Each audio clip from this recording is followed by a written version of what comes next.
I'm Logan Crawford, and right now on Spotlight, we're delving into a wonderful book. It is called Joseph, based on King Tut the Musical by Tedi Tuttle. This captivating novel weaves together the lives of two of history's most iconic figures, Joseph of Egypt and King Tut.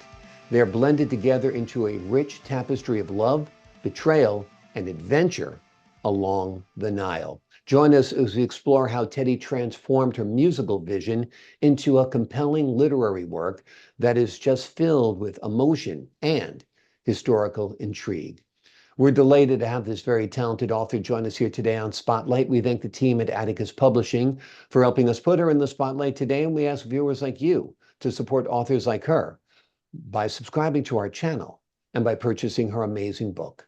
The links are below this interview. Tedi, great to see you here today on Spotlight. Great to be here. What inspired you to merge the stories of Joseph and King Tut in your novel? That is an interesting thought. About 25 years ago, I had a vision of there was kind of like on Back to the Future when he gets a box of books.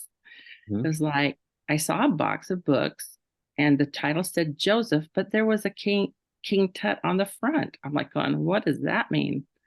So I thought, well, how would I merge them? I did 5 years of research on Egypt, and my sister told me I could do a musical if I wanted.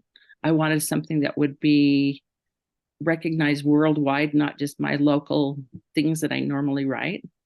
And so I merged them together, and I've always loved King Tut. Even when I went to the book expo in Chicago in like 2002, I think it was, or 2001, it was amazing to see all the people that are buying books. And I've been writing books since 1990 or so. I'm from BYU. I was an English major, but I didn't graduate until I was 55. So this should give people some hope. Absolutely. Hope and inspiration, without a doubt. Tell us a little bit about your musical background and how it influenced the writing of Joseph based on King Tut the Musical. Yes. So I wanted to write this musical. I have four older sisters and a younger brother. We all sang. And I grew up singing from the time I was very young, 3 or 4, doing trios. My aunt taught me to harmonize. My mother was a concert pianist, and she basically taught me how to play the piano. And I didn't like her sitting there, 1, 2, 3, 4. So I would try to practice without her. And I read all her theory books because she was a music major and could have taught. But I've loved singing. I took up the guitar when I was in a sophomore in high school in my chorus class. And then after I graduated, I took up fiddle lessons with a local old time fiddler from Idaho. So I love music. My favorite is the cello, which I have not taken up yet. I'm still young enough to do that, perhaps. Um, but when I finally set on King Tut, and I've always loved Joseph of Egypt from the Bible, I thought, what storyline? So my son Jason Wixom is a kind of a movie star in it himself, and he said, "Let's do a movie." So we really started it as a movie, but the music part is all these songs just started coming into my head once I had decided. And I was at the library and somebody said, you know what? I was in Egypt and it never rains there. So that was a title for one of my songs. It doesn't rain in Egypt, but once I almost saw a cloud. So all these songs I merged together. I actually wrote 4 dozen songs approximately.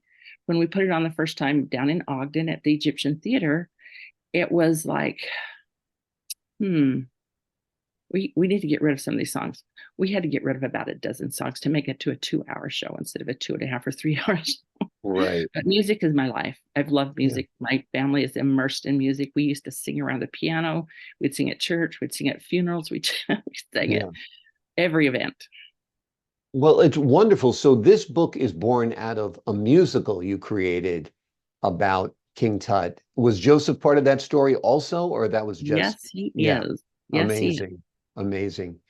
So, what's it like? I know often it's done, you take a novel and turn it into a musical. Here you've taken a musical and turned it into a novel, which is kind of the reverse of what's usually done. But sometimes when you do the reverse of what's usually done, you create something great because you're breaking a mold. Tell us what that was like, re-engineering this. Right. So my son Jason says, Mom, we just don't have enough people to like put a show together because my mother was a director of our local theater. Everyone in my family does theater. And Jason and I were doing movies and doing some of the stuff that we like doing as small parts. But I, he said, Mom, you know, those temperamental musicians that you had to deal with in 2008, and we don't have any children, we don't have any adults to put this on. Why don't you just novelize it? So he was the inspiration to say, well, you're a writer. Why don't you write it as a book? So I mulled it over and I basically started around 2016 because the musical was actually created in 2004. 9 months later, King Tut the Musical was delivered. Wow. And that was 2005. So we sat around on it a little bit. I originally started it as a movie because with movie characters, you have to have exact heights, you have to have exact characters. And so I sort of did that like a who's who in Egypt. So transforming it into writing is like, oh my gosh, I can say what's in their heads. And I love that part because you can expand out from just the music. And, you know, Joseph has a dream and he's married to Nefertiti. And he has this dream and he's talking about, I'm going to have sons. Anyway, it's just, it was easier, I think, to write it. And I mean, I could rewrite it 10 or 12 times. I would like Yeah, to have a sequel to it because I wrote so much music. I would like to have a sequel to it, which may or may not ever right. happen. Takes a lot of Exactly. And work. also, when you're writing a book, you're writing a novel, you're not limited to what can be put on a stage, or you're not Correct. limited as to what can be put on a screen. You can write Correct. they can go to Mars and Right. that's doable and you can represent it and that's great. So the creativity is boundless. And like you said, you can truly get into the characters' heads as well. Let's give the folks at home a brief overview of what the story is. Tell them a little bit about this book. Okay. So it starts out just in the introduction. The of Joseph is in the hole that his siblings shoved him into when he sold into Egypt. So that's just a precursor. So, oh, people are going, it's about Joseph of Egypt. So then we transport to a modern day museum in anywhere in the world. And they're putting on Egyptian, or well, they're actually putting on a King Tut, King Tutankhamun display. When we were at BYU a long time ago, they had an Egyptian display that we got to go to, and it was so amazing. And that, of course, inspired me. You know, they have lip tube things just like we have today. I think Nefertiti basically created all of those, and we haven't changed it for thousands of years. Amazing. So it was just amazing to what was the question again? I think Say it a carried. brief overview of the book. Right. So then we transport to this museum where the museum people come to life. Mm. And so we have them in their costumes inside the theater. And there's one little boy that for some reason he doesn't freeze when the other people freeze.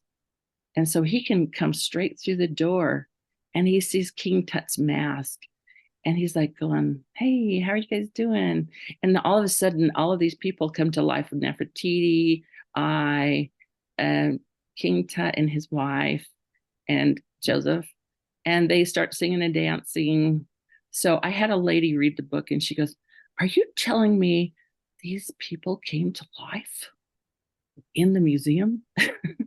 I'm thinking, That's you know, people are not very imaginative, but I yeah. grew up in the middle of nowhere in the Rocky Mountains. And so then it's transported back from that. We have a the guy who is the keeper of the curator, he is actually becomes the messenger in the old part when you go back into Egypt. So then we're transported within just the first couple of chapters. Now we're in Egypt and we're here, and Joseph of Egypt is building this massive city out in the middle of the desert. And he's a little crazy, and his wife wants to shut down the old kingdom's gods. And they are really angry. But it just goes through and it tells us really a day-to-day life. I lead a complicated life. I've had 9 children, and I have 9 aunts and uncles on my mother's side and 10 aunts and uncles on my father's side. And you know what? Life is complicated. My mother has been married. She had a first family with 2 girls, so I have half sisters. And then I have the 5 siblings that were from my father. And, you know, life is complicated. People think that it's just cut and dried, and it's not. So we go through all of these things and, like, you know, what is King Tut's, who's his favorite friend? Does he have a pet? You know, we bring all these things in. We bring animals in. We bring in a lot of things, and we connect all these icons in the past. And it turns out, you know, of course, King Tut meets his fate at the end. So we want people to know that life is a celebration. You need to take one day at a time, because sometimes when someone in your life passes away, all you can do is minute by minute, hour by hour, day by day, and you get through it. Absolutely. Well, it's an imaginative book for sure. Truly a creative process here to bring this to life on the pages. The name of the book is Joseph, based on King Tut the Musical. It's written by Tedi Tuttle. It is a captivating novel that weaves together the lives of 2 of history's most iconic figures. It's a wonderful read. It's truly imaginative. It's truly unique. You will just love it. Tedi, thank you so much for joining us here today on Spotlight. You're welcome. Thank you for having me. Pleasure is all mine. Thanks for being our guest. To the folks at home, I'm Logan Crawford, thanking you for your time this time until next time on Spotlight.